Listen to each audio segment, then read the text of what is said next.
नमस्कार, बहुत बहुत स्वागत आपका अनादि टीवी पर। मैं हूं आपके साथ पारुल। सत्ता का महासंग्राम देख रहे हैं आप, जहां बात होगी हर जिले की, हर विधानसभा की। पिछले कुछ साल के मुकाबले वोटिंग परसेंट विधानसभाओं का क्या रहा, इस पर भी बात करेंगे। बड़ा है या कम हुआ है, कम हुआ है तो इसके मायने क्या हैं, बड़ा है तो इसका मतलब क्या निकालना चाहिए। तमाम बिंदु, कौन से वो मुद्दे जो चुनावी समय पर ज्यादा उठे, मतदाताओं का मन क्या रहा, तमाम चीजों को टटोलने की कोशिश होंगे और ये भी समझने की कोशिश करेंगे कि जिन प्रत्याशियों को पार्टियों ने मैदान में उतारा था, उनके आने वाले समय में उनका जो राजनीतिक भविष्य वो किस ओर जाएगा। करेंगे इसी पर चर्चा। आज बात करेंगे शाहजहांपुर विधानसभा सीट।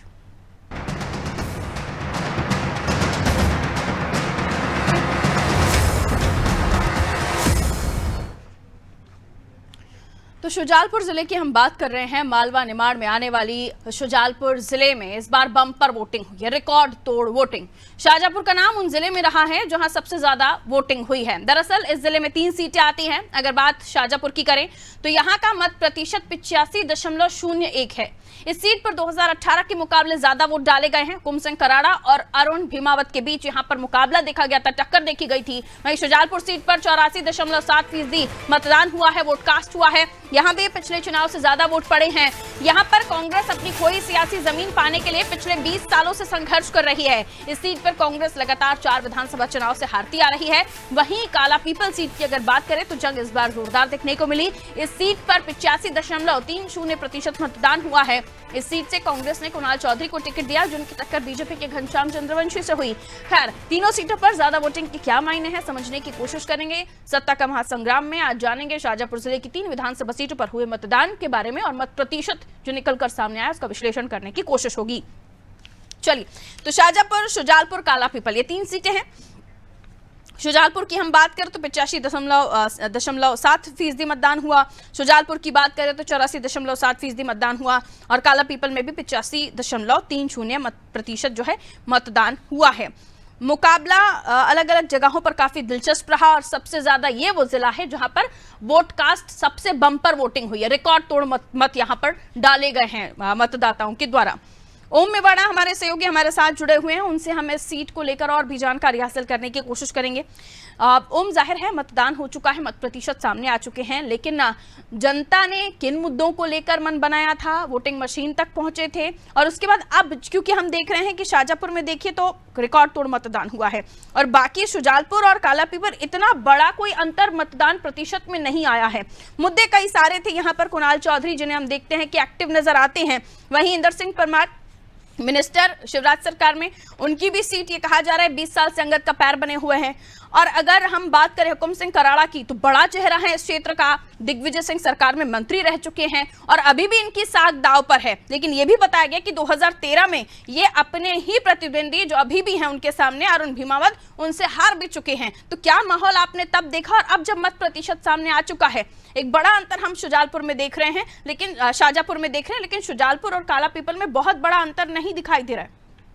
जी पारुल, बताना चाहूंगा कि शुजालपुर कालापल की बात की जाती तो बहुत बड़ा अंतर नहीं होगा, क्योंकि मतदाताओं ने इस बार मतदान रहा 85% से ऊपर मतदान गया है, तो कहीं ना कहीं लाडली बहन का एक इफेक्ट से भी चला हुआ है। लेकिन ऐसा जरूरी दोनों विधानसभा में नहीं माना जा रहा है, क्योंकि कहीं ना कहीं जो मत बड़ा है उसका सीधा सा गणित ये लगाया जाता कि इस बार मतदाताओं ने जमकर मतदान इसलिए भी किया है, कई मुद्दे विकास के मुद्दे थे। दोनों विधानसभा ऐसी रही है। एक शुजालपुर की बात करें तो राज्य स्कूल शिक्षा मंत्री इंदर सिंह परमार का गृह क्षेत्र भी है, जहां पर वो मंत्री रहे हैं, शिक्षा मंत्री।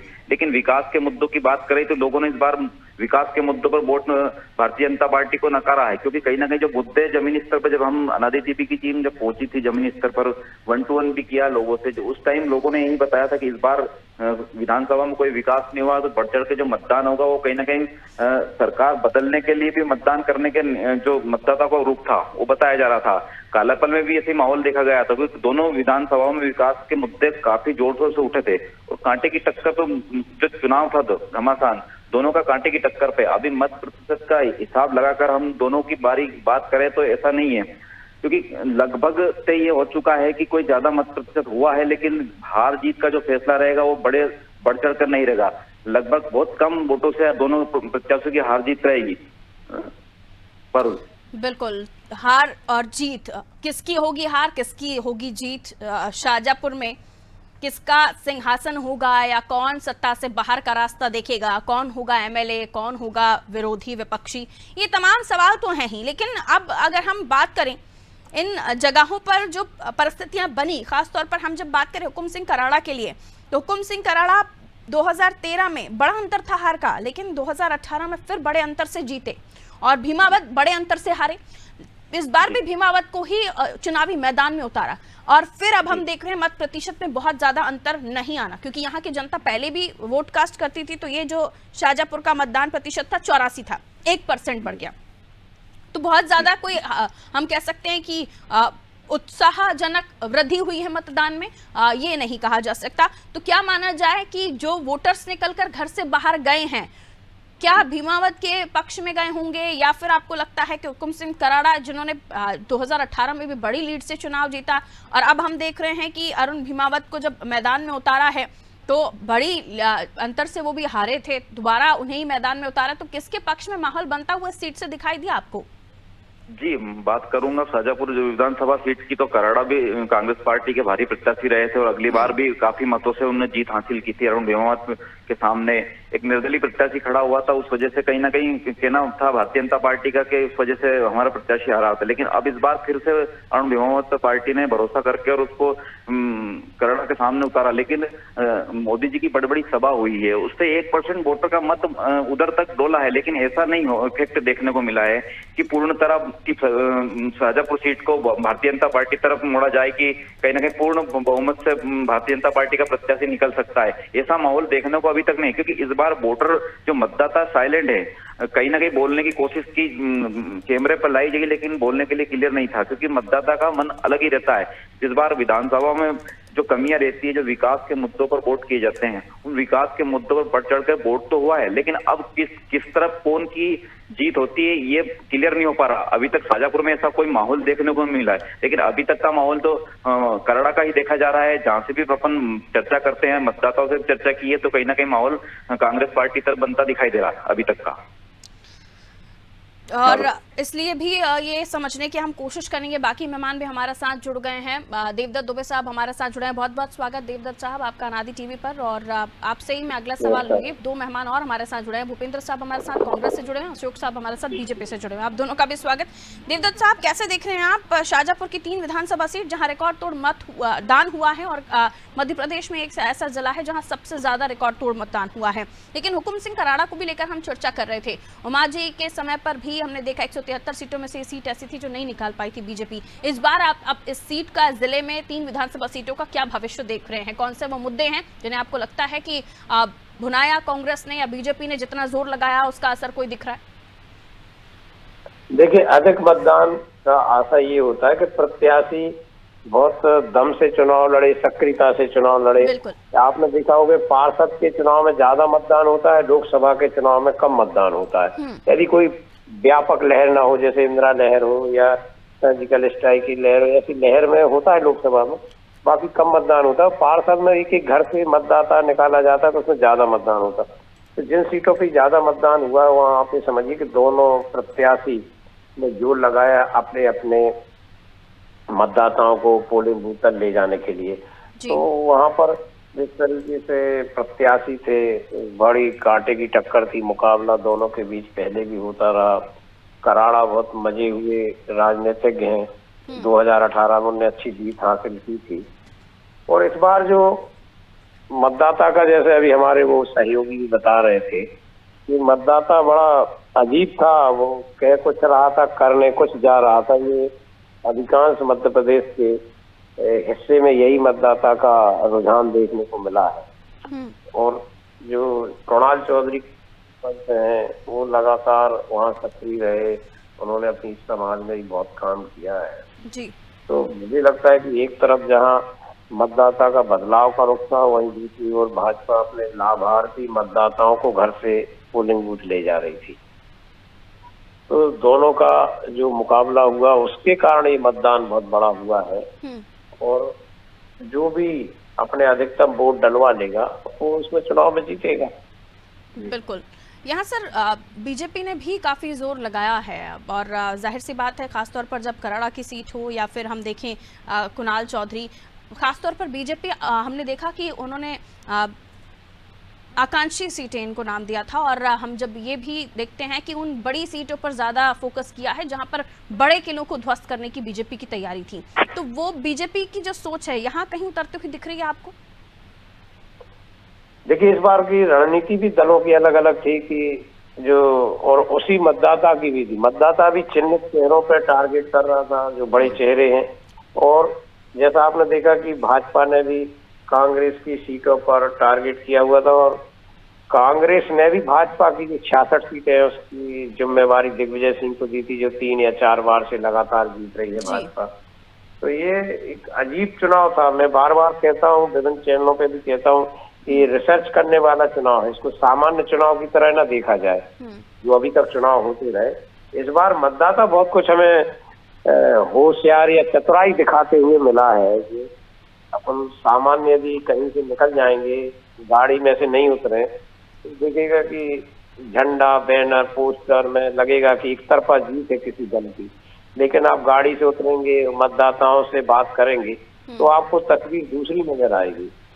दिग्गज नेता जितने भी थे भाजपा और कांग्रेस के, वे कठिन चुनौतियों फंसे हुए दिखाई दे, और जो पहली बार चुनाव लड़ रहे थे, जो नए प्रत्याशी थे, उनको जरूर मतदाताओं ने कुछ सुविधा दी।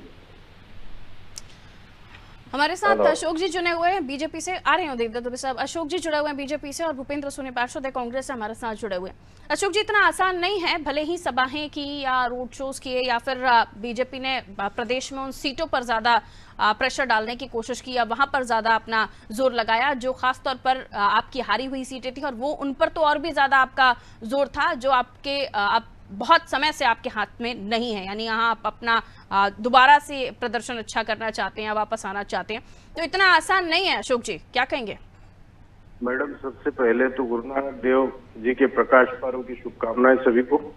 और मेरा कहना ये है कि भारतीय जनता पार्टी की सरकार ने जो विकास किया है, काम किया है, उसके आधार पर हमने चुनाव लड़ा है, और आम जन ने, आम मतदाता ने भी हमको सहयोग उसी के आधार पर किया है। और रहा सवाल, अब अभी आपने शाहजहांपुर का कहा था, तो हमारे ही परिवार का एक सदस्य पहले खड़े हो गए थे, इसलिए पिछली बार हम चुनाव से बाहर हो गए थे। और कुल मिलाकर के इस बार जो है हम दमदारी के साथ खड़े हैं। हमारा युवा प्रत्याशी जो है शाहजहांपुर से वरुण धीमावत व्यापारिक हैं। दूसरा, सामने वाले प्रत्याशी को अगर देखें तो कभी घर से बाहर नहीं निकलते हैं, वो अपने सुख दुख में किसी के में शामिल नहीं होते हैं, और ये हर जगह हमारा व्यक्ति पहुंचता है। दूसरा, अब जो पिछली बार जैसे विधायक नहीं था, हो सकता थोड़ा सा विकास कम हुआ होगा, लेकिन जब सरकार और विधायक दोनों होता है तो विकास बहुत ज्यादा होता है। उदाहरण आप शुजालपुर में भी देख सकते हैं। शुजालपुर में हमारे इंदर सिंह जी परमार जो हैं, दूसरी बार हमने शुजालपुर में उतारा है उनको, उनका जो काम है वो सबको दिखता है। और विकास, मैंने कहा ना कि चाहे वो प्रदेश की सरकार हो या देश की सरकार हो, जो विकास किया उसके आधार पर ही हम आम जन के बीच में गए हैं, और वो हम लोगों को आशीर्वाद देने के लिए तैयार थे, और उन्होंने दिया है 17 तारीख को, और 3 तारीख को जो है उस पर मोहर लगेगी। ठीक है, लौट रही हूँ आपके पास। जी, कांग्रेस से हमारे साथ भूपेंद्र जी जुड़े हुए हैं। भूपेंद्र जी, आपके अपनों ने यहाँ पर परेशानी बढ़ाई थी, लेकिन ये भी कहा जा रहा है कि कुणाल जी का तमाम मुद्दों पर अपना आवाज उठाना, या फिर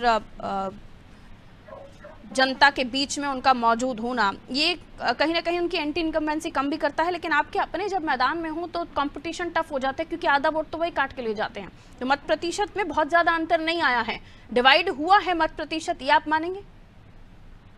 जी हाँ, ये बात सही है कि हमेशा जब भी कोई ऐसी बात आती है तो अपनों को अपनों ने ही लूटा है।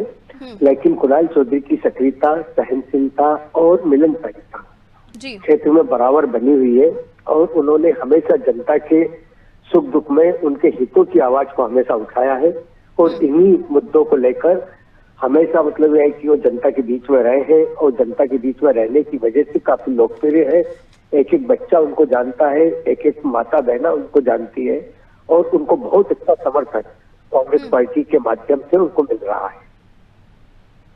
भूपेंद्र जी, इंदर सिंह परमार जी की सीट शुजालपुर, जहां ये कहा जा रहा है कि कांग्रेस अपनी खोई हुई जमीन वापस पाना चाहती है और इसलिए भी पुरजोर कोशिशें की, लेकिन अगर हम बीजेपी की बात करें तो बीजेपी का ये साफ तौर पर कहना है कि इंदर सिंह परमार सीट निकाल रहे हैं क्योंकि एमएलए रहते हुए, मिनिस्टर रहते हुए उन्होंने अच्छा काम किया है क्षेत्र में। जी, मैं यहाँ पर यह कहना चाहूंगा कि इंदर सिंह जी परमार साहब का जो कार्यकाल रहा है वो यहाँ की जनता से आप पूछिएगा कि कैसा उनका कार्यकाल रहा है। दूसरा यह है कि हमारे जो प्रत्याशी रहे रामवीर सिंह जी सिकरवार साहब, उनकी निरंतरता और उनकी जो मतलब यह कि बोलना चाहिए कि बहुत ही सहजता से वो सब लोगों के सुख दुख में खड़े हुए हैं, चाहे वो कोरोना काल की बात हो या बाढ़ पीड़ितों के समय की बात हो। हमेशा उन्होंने जनता के जब भी कोई परेशानी आई है उनके लिए सबसे पहले कदम उठाने वाले व्यक्ति अगर कोई रहे तो रामवीर सिंह जी सिकरवार साहब रहे। जहां तक रहा सवाल इंदर सिंह जी परमार साहब के विकास कार्यों की बात करें तो यहाँ पर पूरा शहर जानता है कि उन्होंने क्या कार्य किया है और क्या नहीं किया है, पूरा शहर जानता है। जहाँ तक रामवीर सिंह जी सिकरवार साहब है, हम लोग मतलब बहुत अच्छे मतों से चुनाव जीता है, कांग्रेस पार्टी चुनाव जीत रही है। ओम हमारे साथ जुड़े हुए हैं। ओम, लाडली बहना योजना का कितना असर दिखा मतदान में? महिलाओं का वोट परसेंट अगर हम देखें तो क्या आप कहेंगे लाडली बहना या फिर महिलाओं के इर्द गिर्द जो इस चुनाव को, चुनावी घोषणाओं को बताया गया था, उसका असर वोट परसेंट में दिखा? जी, वोट परसेंट में जो 2% के समथिंग जो वोट परसेंट बढ़ा है इस बार अगली बार से, वो कहीं ना कहीं ये माना जा रहा है कि लाडली बहना का इफेक्ट चला है, क्योंकि जो 2% का मतदान सबसे ज्यादा हुआ है वो लाडली बहनाओं के कारण ही हुआ है। हालांकि लाडली बहना का इफेक्ट चला है ये हम कह सकते हैं मतदान के रेसों को मिला के। अब लाडली बहनाओं ने क्या करा है ये हम भी नहीं बता सकते हैं, क्योंकि जो माहौल के हिसाब से और जो विकास के हिसाब से वोट डले हैं उस हिसाब से किसकी सरकार और कौन जीत रहा है। क्योंकि मैंने पहले भी बोला है आपसे कि मतदाता इस बार साइलेंट मोड में, कैमरे पे बोलने के लिए कतरा रहा है, क्योंकि उसने जो करा है वो उसके मन में ही रखा है। दोनों प्रत्याशियों ने जिन जिन मतदाताओं को टारगेट किया है, जैसे कोई बड़ी पार्टी है, कोई विरोध कर रहा है, कोई विरोध में जा रहा है, वो दोनों दलों के प्रत्याशियों ने, कार्यकर्ताओं ने टारगेट किया है, उसको पूरी तरह अपने पक्ष में लाने की कोशिश की है। लेकिन मतदाता ने अपने मन की जो बात आज रखी है, जो मन की बात जो करी है वोट डालते टाइम, वो 3 तारीख को फैसला आएगा, जब भी पता चलेगा कि वास्तविकता लाडली इफेक्ट था या खाली हवा ही था। बिल्कुल। देवदत्त साहब, आप मानते हैं कि वाकई यहाँ पर महिला मतदान का जो प्रतिशत है उसमें जो योजनाएं महिलाओं के लिए खास तौर पर चलाई गई और भावनाओं भरे बयान भी हमने देखा मुख्यमंत्री ने दिया, और उसके अलावा जन आक्रोश यात्रा जो राहुल गांधी ने निकाली उसका असर आपको दिखा?